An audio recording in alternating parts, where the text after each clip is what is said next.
И цель у нас должна быть всегда измерима, достижима и конкретна, да? Насчет задач. Как мы до этого говорили в прошлый раз, задачи у нас должны быть поставлены так, чтобы мы смогли достичь свои цели, да? И задача – это составляющая цели, которая решает конкретную проблему на пути к достижению этой цели. И так, ну тут ошибка 4 написано, но насчет вот этой, да, если начинать с типичных ошибок. Мероприятие не относится к решению задач. То есть в процессе того, как мы подбираем себе мероприятия определенные для решения своей поставленной задачи, мы должны смотреть, относится ли это мероприятие к решению моей задачи. То есть обычно бывает, да, есть вот календарный план в заявке, и мы смотрим, прям можно вот по одному мероприятию все мероприятия просмотреть и продумать, относится ли это мероприятие к нашей задаче. И главный принцип разработки мероприятий проекта – это принцип необходимости и достаточности. То есть мероприятий должно быть достаточно, чтобы решить задачу. Не должно быть лишних мероприятий, которые не направлены на решение задач. Обычно к нам поступают такие вопросы, да, а сколько мероприятий мне нужно сделать, чтобы, ну вот, проектная заявка была правильной, да, как сделать календарный план правильно. Тут нету вот однозначного ответа. Главное, чтобы мероприятия у нас были необходимы, вот это мероприятие, да, его проведения, и главное, вот достаточность мероприятия.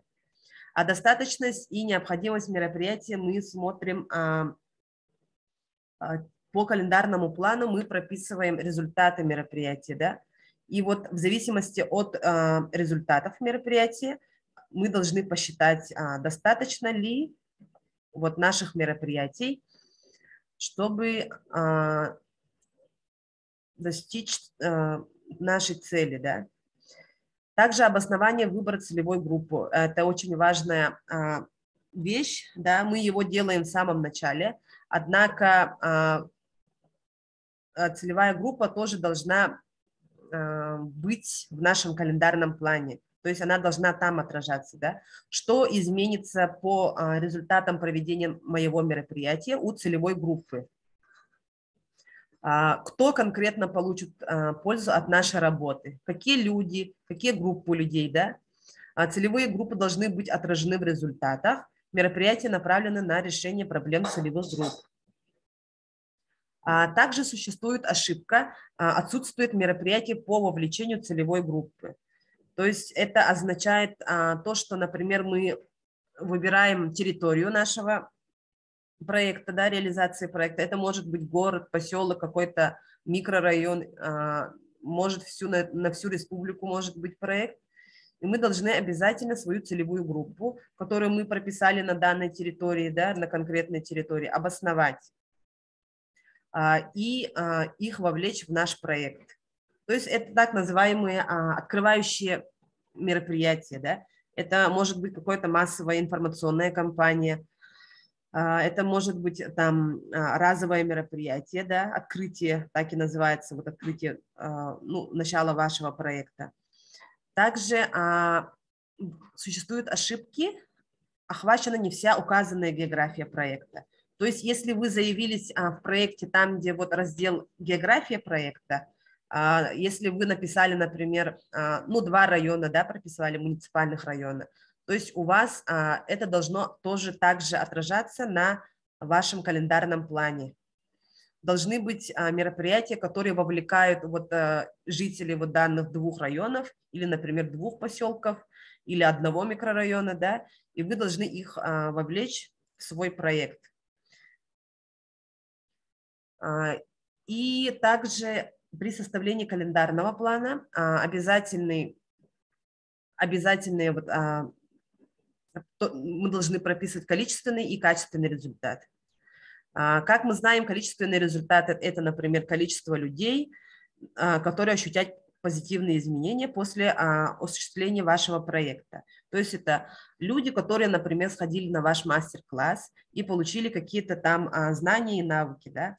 А качественный результат – это конкретные изменения, которых вы добьетесь. То есть после посещения, например, ваших занятий, да, после посещения вашего мероприятия, ваша целевая группа, конкретно вот количественный результат, да, например, 50 человек, какие изменения у них случились. Да? Это должны быть позитивные изменения. Также существует ошибка. В календарном плане нет количественных результатов мероприятий. Да?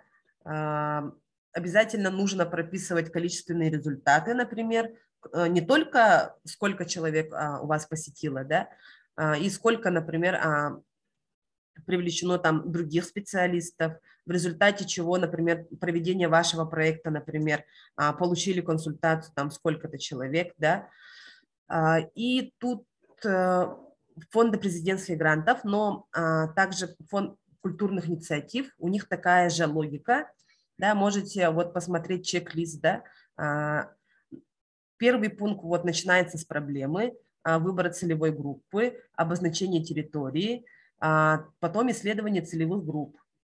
Исследование целевых групп обязательно. Потом мы формулируем свою цель, моделируем свой результат, то есть, да, что мы планируем получить. Так как вы сами являетесь проектировщиками своего проекта, вы должны сами поставить себе цель, да, сколько представителей целевой группы примут участие в проекте и какие изменения у них произойдут. Далее идут у нас задачи, формулировка задач. Да. Задача – это, как мы всегда говорим, это обычно проблемы и причины проблем, и они у нас формируются в задаче.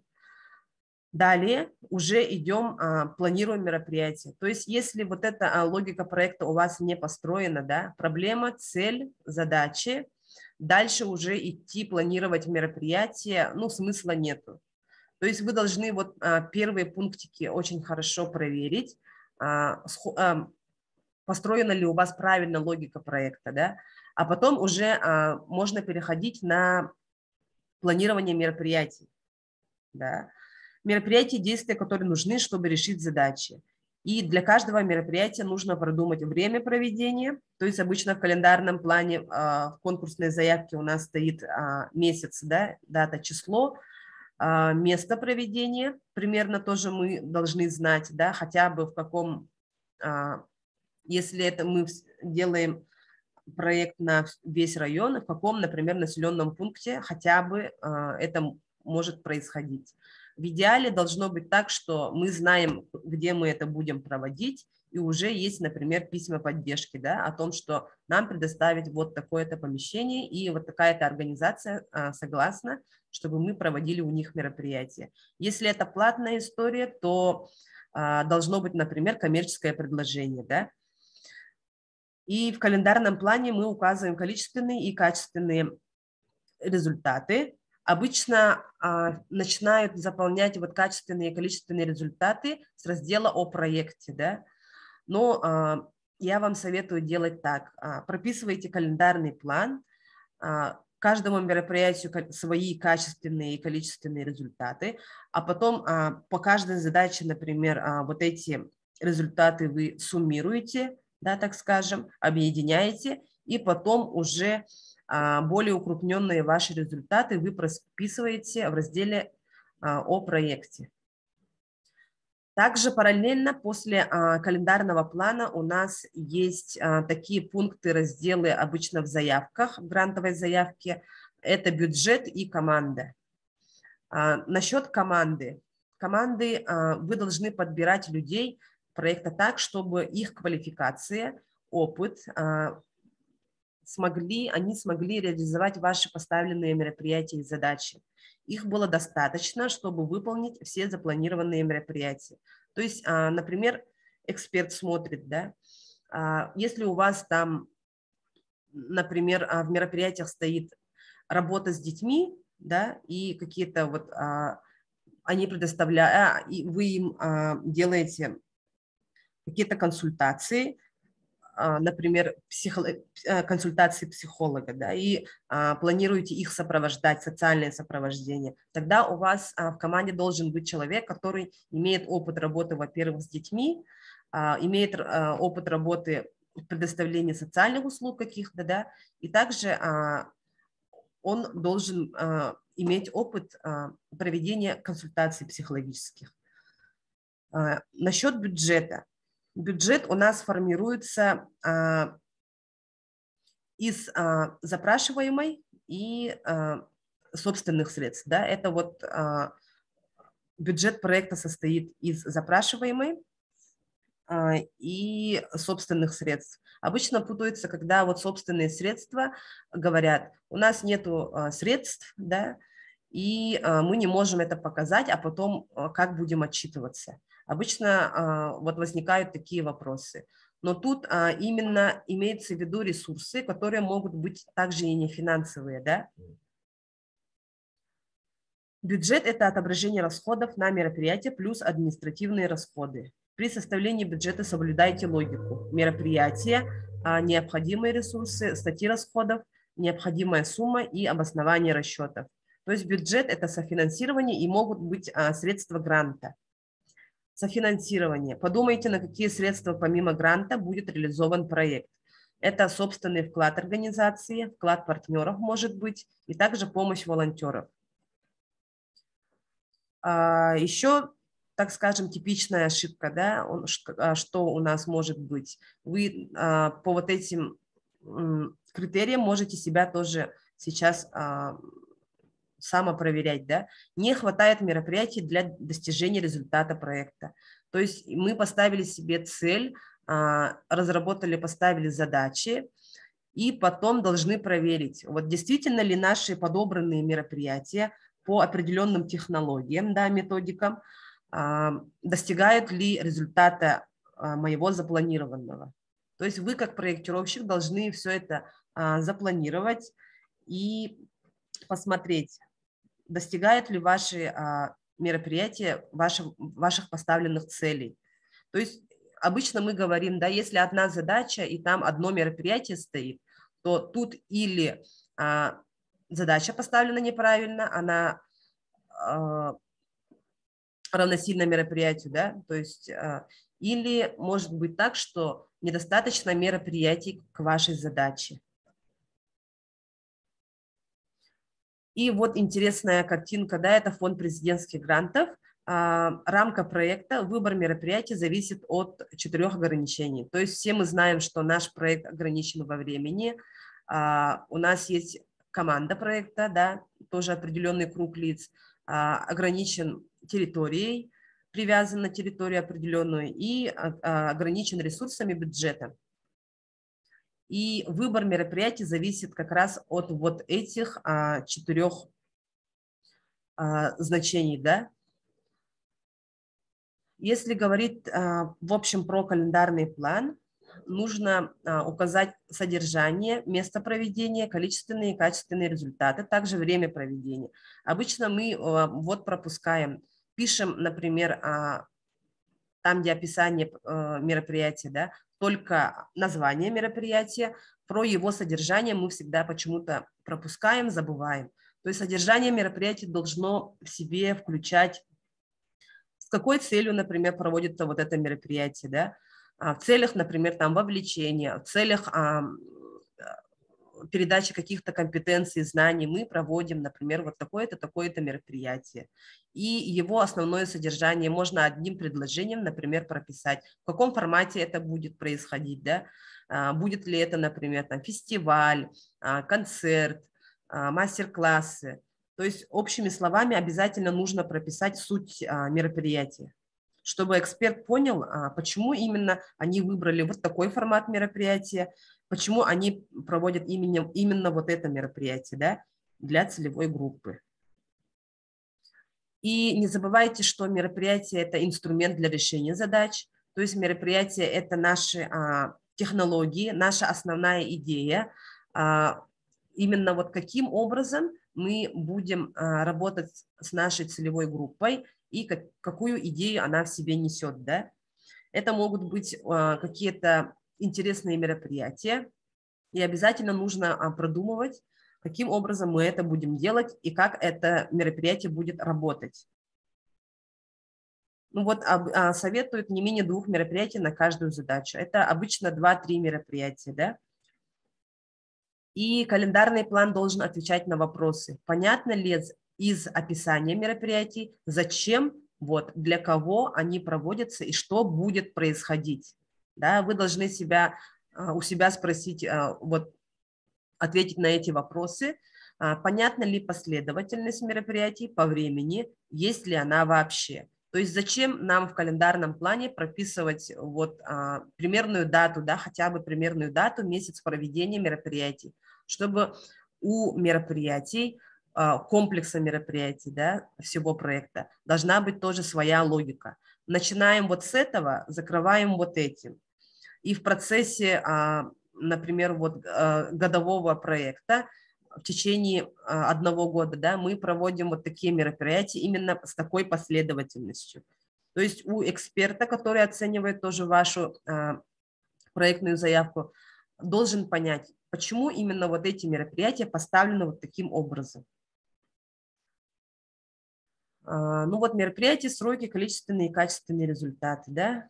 Обычно вот так выглядит у нас календарный план в фонде президентских грантов, а также в фонде культурных инициатив, ну, так, одинаковые календарные планы, да. И достаточно ли мероприятий? Вот принцип достаточности можно, например, провести тоже самопроверку, да. Цель, задача 1, задача 2, и вот мероприятие. Видите, количественные и качественные результаты мероприятий, они суммируются, и результаты проекта должны быть равны, да, вот результатам, количественным и качественным результатам ваших всех мероприятий. Так, тут у меня немножко про организацию заявитель.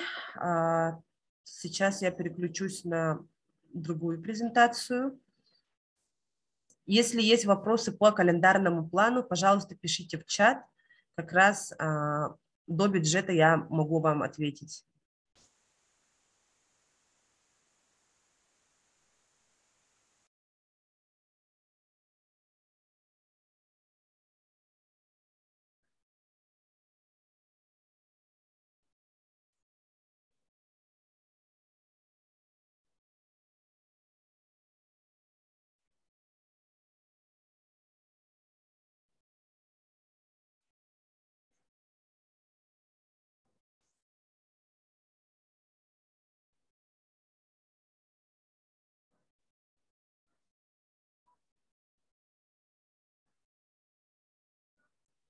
Так, в чате пишут.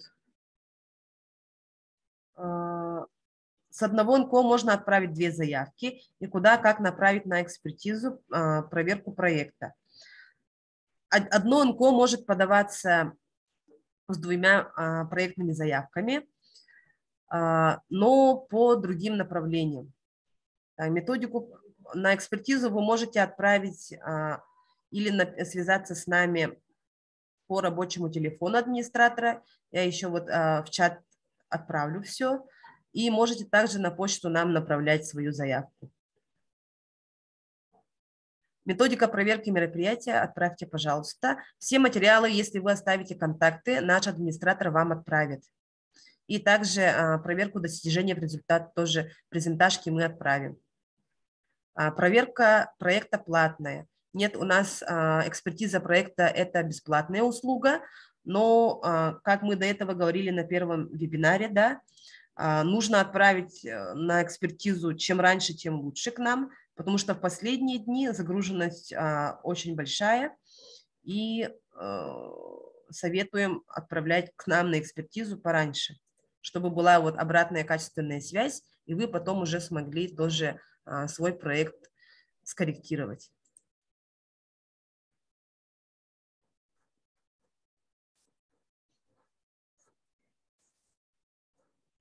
Угу.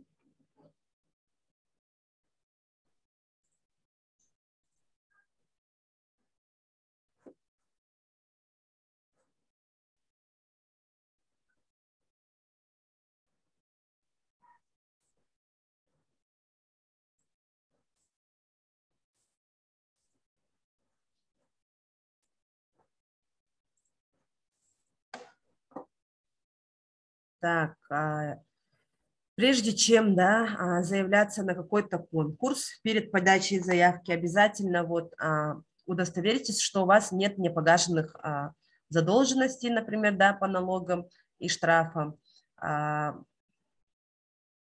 Нужно обязательно вот свою организацию проверить.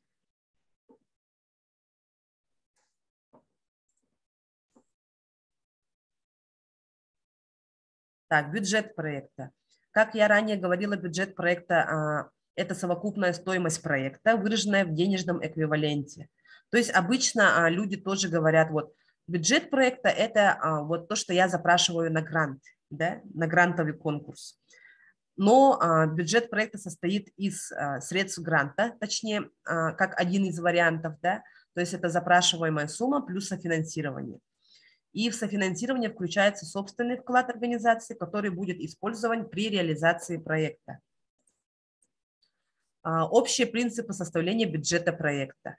Это обоснованность планируемых расходов, то есть календарный план должен коррелироваться, так скажем, да, соответствовать бюджету. То есть вы, например, составили свой календарный план, а потом проходитесь по каждому мероприятию и думаете, да, что для проведения вот моего запланированного мероприятия, какие ресурсы нужны. Реалистичность, рыночная цена, детализация статьи расходов. То есть мы берем стоимость каких-то наших расходов, которые мы хотим включить в свой бюджет проекта, и должны хотя бы вот исследовать рынок. Да? Средняя рыночная цена можете взять, можете прикрепить ссылки на вот какой-то определенный товар.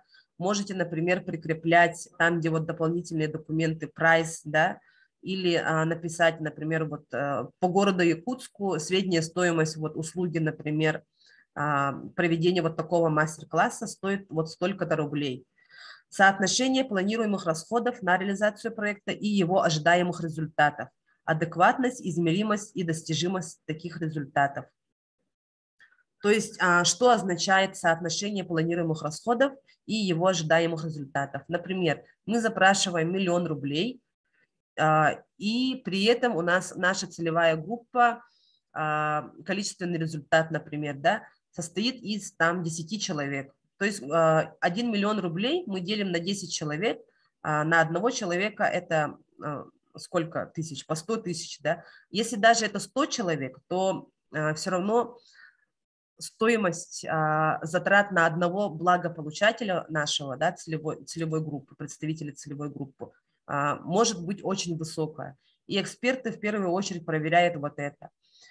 То есть социальный проект, социальный эффект должен быть большой.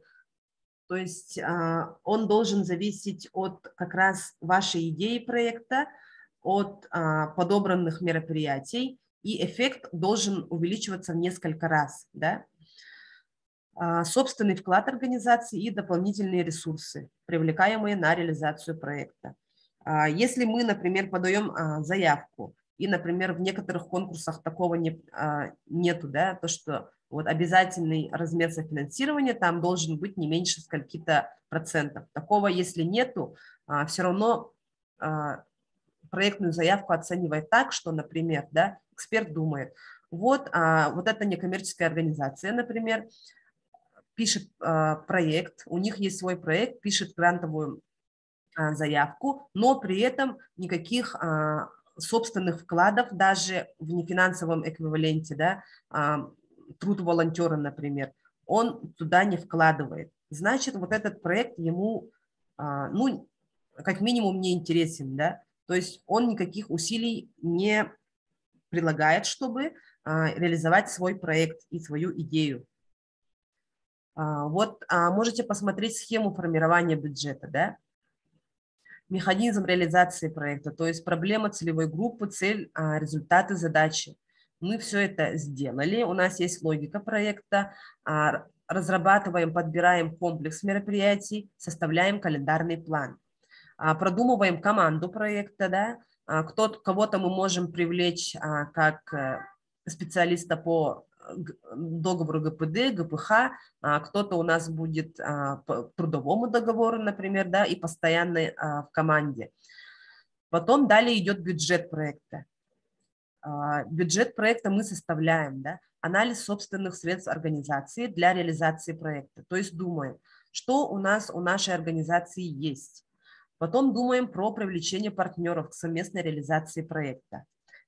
А потом уже, да, после того, как мы посчитаем, что у нас есть, что мы можем использовать из своих ресурсов именно в этом проекте, что нам могут дать партнеры наши, что они могут нам предоставить, да, какие ресурсы, или денежные средства, или какие-то бесплатные услуги, например, тоже аренда оборудования, например, они могут это нам бесплатно, помещение бесплатно могут дать.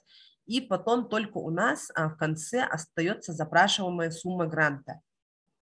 Обычно, когда вот составляют проект, тоже начинают, а я вот это хочу, да. То есть прежде чем у нас выйдет, так скажем, запрашиваемая сумма гранта, мы должны продумать, что у нас есть, что мы можем получить у партнеров, и потом уже, что мы можем запросить у грантооператора, да. И вот эти синенькие стрелочки, вот запрашиваемая сумма гранта, да, идет там, где механизм реализации проекта, календарный план, и также вот эти синенькие, которые сбоку, они тоже показывают нам, что все вот эти, так скажем, квадратики, все вот эти шаги, они между собой вот связаны, да. И тут получается у меня вот на следующем слайде не допускаются следующие расходы. Это в фонде президентских грантов и в фонде культурных инициатив, ну, практически то же самое, да. Первое – это расходы непосредственно не связанные с реализацией проекта. То есть обычно бывает так, пишем проект, составили календарный план, и в бюджете, например, откуда-то появляется расход, который нигде не появляется, да, у меня в календарном плане в мероприятиях, и нигде вроде бы не используется. Если даже он связан с реализацией проекта, мы должны в бюджете это прописать. То есть в рамках вот проведения вот этого мероприятия мы включаем вот расход вот такую-то, такую-то, такую-то. Мы приобретаем, например, такое оборудование для проведения вот этого мероприятия. То есть должна быть прямая связь с мероприятием и вашим расходом. Расходы на приобретение недвижимого имущества, ну вот это точно не разрешается, да. Капитальное строительство, приобретение алкогольно-табачной продукции. То есть у каждого конкурса тоже свои запреты по расходованию грантовых средств, да. Обязательно все прочитайте положение. Надеюсь, вы прочитали, так как уже готовите, да, заявку на конкурс определенный. И не рекомендуется. То есть расходы на регрантинг, приобретение путевок. То есть, в принципе, вот все логично, да. То, что приобретение путевок, конечно, не разрешаются, расходы на издание рукописи. Вот при фактическом отсутствии иной деятельности по проекту. То есть бумажные вот такие методички, там какие-то книги, выпуск, именно рукописные, да, они, ну, желательно тоже их включать не надо, если это не ваша главная, например, идея проекта, да. Так, ну вот разрешаются расходы, тоже можете просмотреть. Оплата труда обязательно включайте. Штатных работников, физлиц можете включать. Обычно поступают вопросы про, можно ли мне себе зарплату заложить. Зарплату нужно залаживать, и софинансирование тоже нужно ставить. Если вы, например, в течение года, да, например, проекта работаете как руководитель проекта, вы обязательно прописываете софинансирование. Если даже вы, например, можете запросить там 3 месяца зарплаты, а 9 месяцев как поставить как софинансирование. Страховые взносы, пожалуйста, тоже рассчитывайте правильно. Если у вас возникают вопросы по страховым взносам и у вас нету там бухгалтера, да, можете обращаться к нам, можете обращаться ко мне, я вам помогу посчитать. Командировочные расходы также можно включать, но тут заметьте, там, где статья «Командировочные расходы», именно работники по трудовым договорам. Да? И проезд, например, проезд и какие-то командировочные расходы вашего члена команды, который у вас по договору гражданско-правового характера, да, вы можете включать его в расходы на проведение мероприятий. Офисные расходы тоже нужно включать, не забывать. Аренда оборудования, разработка сайтов, информационных систем можно тоже, да, оплата юридических информационных консультационных услуг. Тут обычно у нас привлеченные и индивидуальные предприниматели или ООО, а физлица у нас идут там, где договора по гражданско-правовым договорам.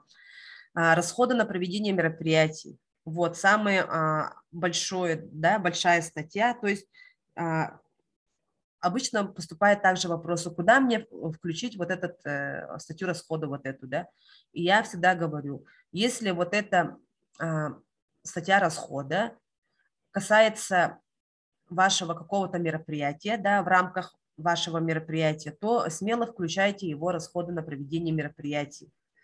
Издательские, полиграфические сопутствия расходы и прочие прямые расходы у нас могут быть. Так, у нас по времени сколько? 7 минут осталось. Вопросы, да? Вопросики. Так, методичка по открытию НКО у нас есть.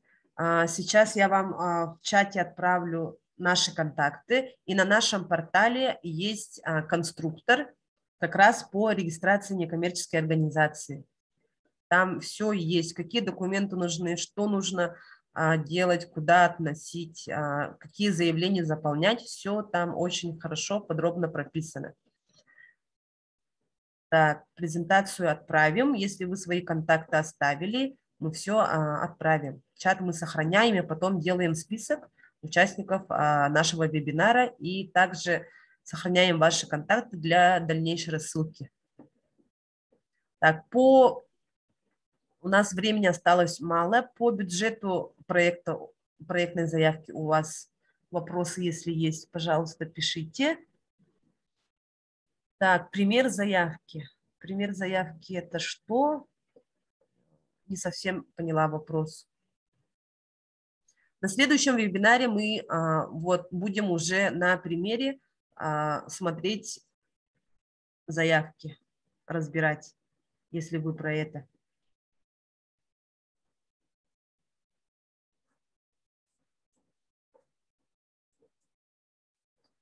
Вот на слайдах можете просмотреть, да, каким образом нужно описывать расходы и вообще по статьям. Например, статья оплата труда, обязательно нужно прописывать функционал члена вашей команды. То есть и обратите внимание, как у вас, например, в разделе «Команда» прописан человек, так и он должен быть прописан в бюджете. Если у меня он, например, там методист, тут он должен тоже быть как методист. Если у меня там он координатор, тут координатор. Если там психолог, то в бюджете также должен быть прописан как психолог. И обязательно нужно не лениться, да, так скажем. Обычно бюджет оставляем мы на последний день подачи заявки, да, и не успеваем прописывать функционал. Обязательно нужно прописывать функционал, обсудить с командой, кто и что будет делать в рамках проекта, да. Мы, например, даже вот просчитываем, кто сколько часов будет работать, да, в неделю, там, в месяц. По страховым взносам сумма на обязательное пенсионное страхование, да, у нас есть такое понятие договоров гражданско-правового характера, это получается 27,1%. Если у кого-то там пониженные тарифы, да, это может быть 0,2%.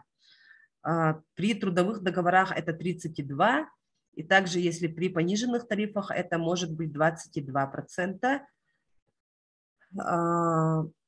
Командировочные расходы обязательно нужно прописывать, куда мы едем, да, и с какой целью едем. Например, проведение там какого-то мероприятия, где район, город, все обязательно указываем. И мы обычно даже вот пишем, да, обычно у нас авиабилеты, даже наземный транспорт стоит очень дорого, межгород, да, и указываем, например, вот сколько километров от города Якутска, например, находится город Вилюйск, да. Офисные расходы. Ну, аренда спецоборудования и сопутствующие расходы. Тут может быть, например, если мы покупаем там ноутбук, компьютер, мы можем включить его расходы на проведение мероприятий. Если этот ноутбук у нас напрямую нужен только, например, для проведения вот определенного мероприятия. Если мы его покупаем как административные, то можем, в принципе, включить там, где вот спецоборудование и этот... Так, сайты. Если мы запрашиваем деньги на сайт, то обязательно нужно прикрепить техзадание и коммерческое предложение. Если мы включаем консультационные информационные услуги, тоже тут обязательно в рамках какого мероприятия мы, например, вот ставим этот расход, да, и также коммерческое предложение тоже можно прикреплять. Даже нужно. Или если у вас нету, то вы, например, пишете, что вот средняя стоимость таких-то услуг стоит вот столько-то рублей. С издательскими полиграфическими услугами тут нужно очень хорошо все обосновать, почему именно нужна печатная форма, да, издания материалов, и почему это более эффективнее, чем, например, онлайн-форма, да, электронная форма. Так. И вот можете на слайде просмотреть также типичные ошибки, да, календарный план, бюджет. В бюджет заложены расходы, не связанные с календарным планом. Вы должны у себя вот это проверить. В бюджете нет расходов, вот, нет расходов на мероприятия проекта, указанные в календарном плане. То есть могут у нас где-то быть лишние расходы, да, или необоснованные расходы, так скажем. Или может быть так, что, например, мы прописали мероприятие. Это бывает в таких случаях, когда давайте включим вот это мероприятие в проект, все равно он будет в этом году будет проводиться, давай мы его включим, и чтобы увеличить наши количественные результаты. Да? Обычно делают так, и потом уже, например, когда эксперт проверяет, он смотрит, вот это мероприятие поставлено в календарный план, но при этом в бюджете проектной заявки отсутствует расход на вот это мероприятие. Если даже вот это мероприятие проводится, ну, так скажем, самостоятельно, да, и вы в него как бы ресурсы свои не влаживаете, у него уже есть, например, свой бюджет запланированный, вы должны его включить как софинансирование, и только тогда эксперт посчитает то, что вот ваше мероприятие именно проходит, вот это мероприятие именно проходит в рамках вашего проекта. В бюджет не отражены средства софинансирования, члены команды и функционал каждого не отражены в статье расходов оплаты труда. То есть тут тоже, да, если у вас, например, в команде проекта 5 человек, у вас в статье оплата труда должны быть вот эти 5 человек прописаны. Если даже вы не запрашиваете для них оплату труда, да, за счет грантовых средств, вы должны все равно их прописать и посчитать, сколько стоят их услуги, если даже они в рамках проекта будут работать у вас бесплатно. Указан вклад партнеров, но нет писем поддержки. Да, вот и такое бывает, да, то есть мы, например, в расходе, в бюджете пишем вот предоставление там помещения сколько-то тысяч рублей, да, и ставим это как софинансирование, но при этом у нас нету письма поддержки или вот этой организации, которая вам предоставляет помещение, нету в партнерах. И эксперты также могут посчитать, что вы необоснованно поставили вот это софинансирование. То есть вы не подтверждаете свое софинансирование. У организации нет опыта работы с запрашиваемой суммой.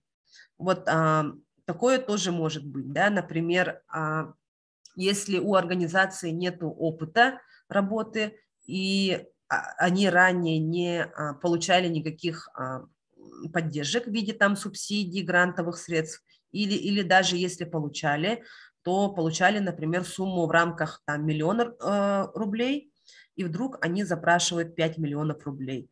У экспертов могут возникнуть насчет этого вопросы, то есть смогут ли они вот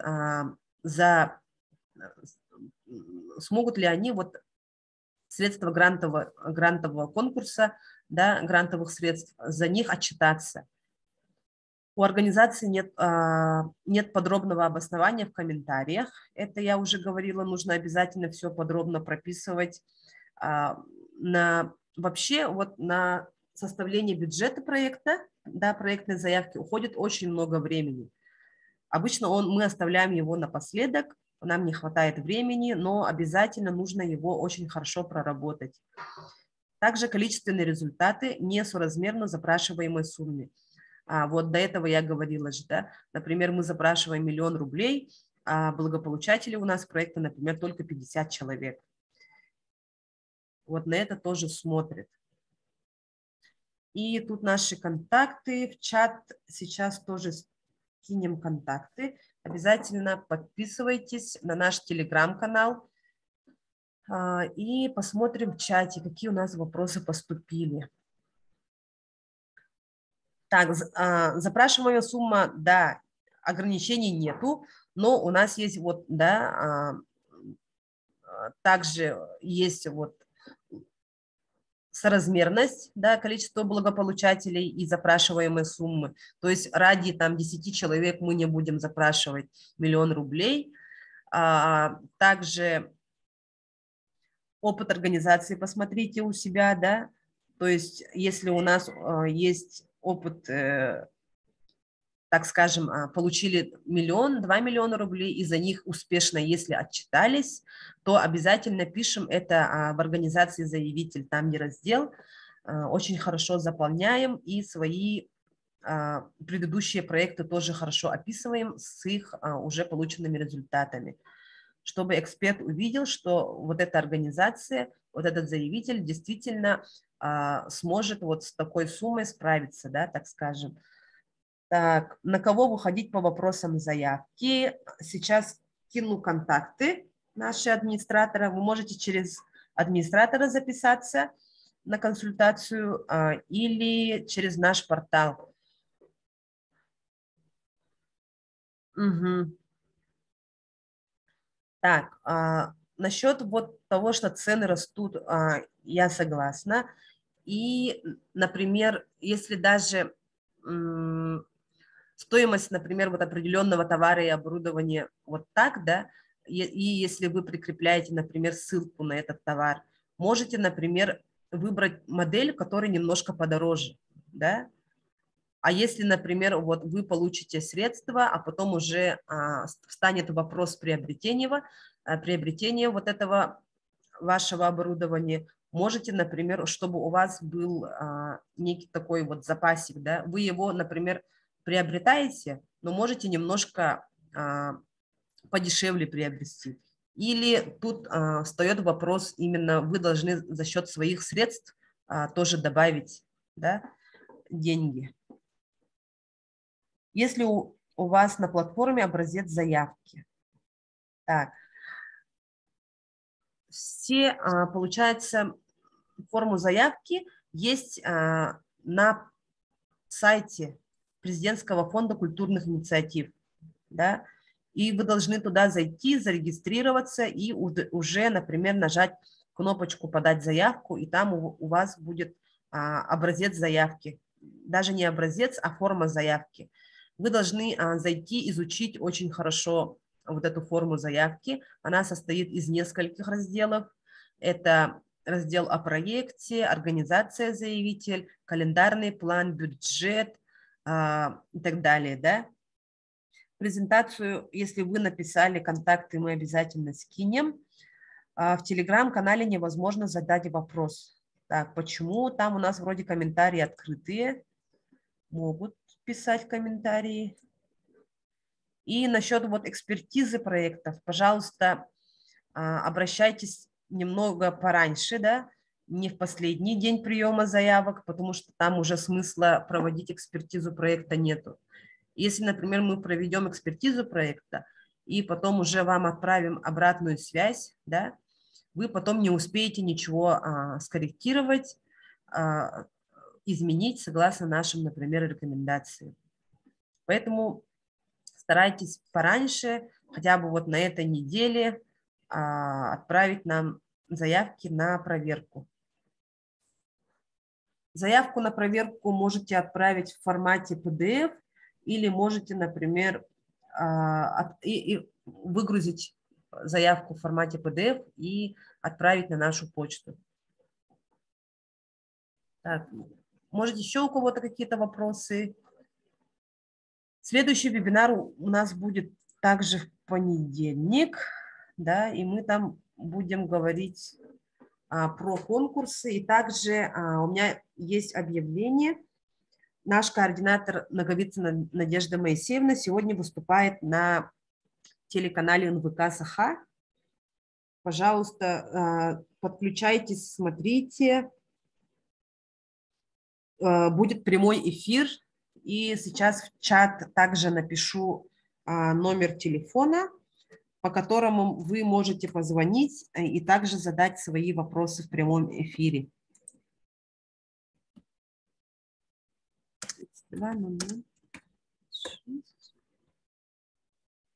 Также параллельно будет идти на телевидении и на радио.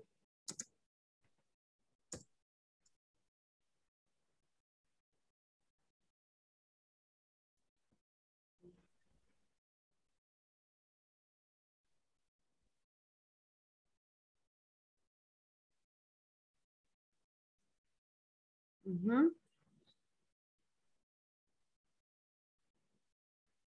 Так. Вебинар, да, тоже отправим. У нас запись идет.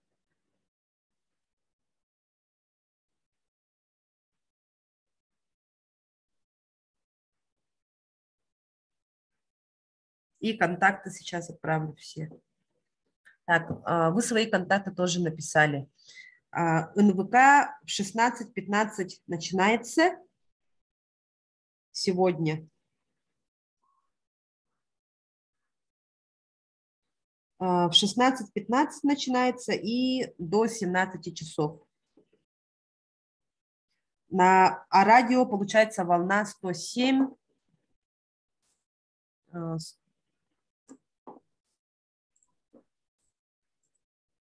107,1. Так.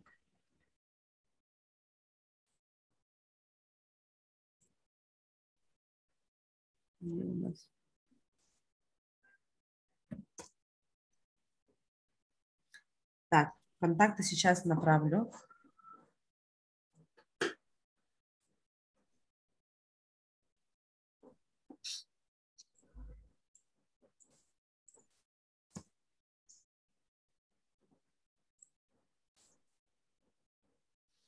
А кто сейчас вот точно подается на фонд культурных инициатив из вас, коллеги?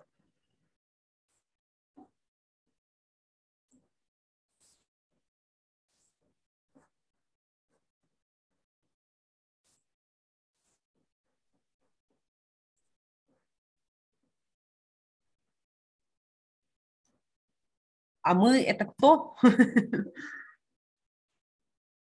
И на какой стадии разработка и написание вот вашей проектной заявки? Так, Мегина Кангаласки, ТОС РЛ. Так, круто. Тата. Ага, Татинский район. Так, контакты вот все в чат отправила. Оймеконский улус. Следующий конкурс президентских грантов когда планируется? То есть, вот фонд президентских грантов, также президентские гранты РФ можете зайти и посмотреть на сайте. Конкурс фонда президентских грантов проводится 2 раза в год. И это вот стационарные такие периоды, которые в одно и то же время каждый год проводятся. Да? Сейчас, получается, мы ждем результатов прошлого конкурса. Они должны быть объявлены до 15 июня. И следующий конкурс начнется с сентября, фонд президентских грантов. Фонд культурных инициатив у них немножко посложнее. Можете тоже на сайт зайти посмотреть. На прошлом вебинаре мы тоже говорили. Еще они объявили еще один конкурс, тоже спецконкурс, да? Так, Мегана Кангаласки участвовали в конкурсе грантов главы с этим проектом. Ну да, вы можете все равно подаваться на президентский фонд. Так, практически готово. Наследие предков. Ага, моя история, Виктор. Отлично. Так, ну, коллеги, на этом все, наверное. Вопросов больше нету. Контакты вот отправила. Пожалуйста, обращайтесь по вот этому номеру 702-700. Мы находимся на Курашова, 24, офис 702-703. Ага. Наш номер администратора 701-082. Да. Можете писать, звонить, и также обязательно вступайте в наш телеграм-канал. Мы там отправляем все дайджесты конкурсов, да, не только фонд президентских грантов, но и всех конкурсов, которые вообще существуют у нас в регионе, региональные федеральные конкурсы. Угу. Так, до свидания всем. УСН налогом облагается, конечно, все облагается. Про налогообложение потом у нас, возможно, будет отдельный вебинар, да, про налоги, отчетность некоммерческих организаций. Мы обязательно об этом сообщим на нашем телеграм-канале и на нашем профиле ВКонтакте. Так, все, ага, до свидания. Спасибо, до свидания. Угу.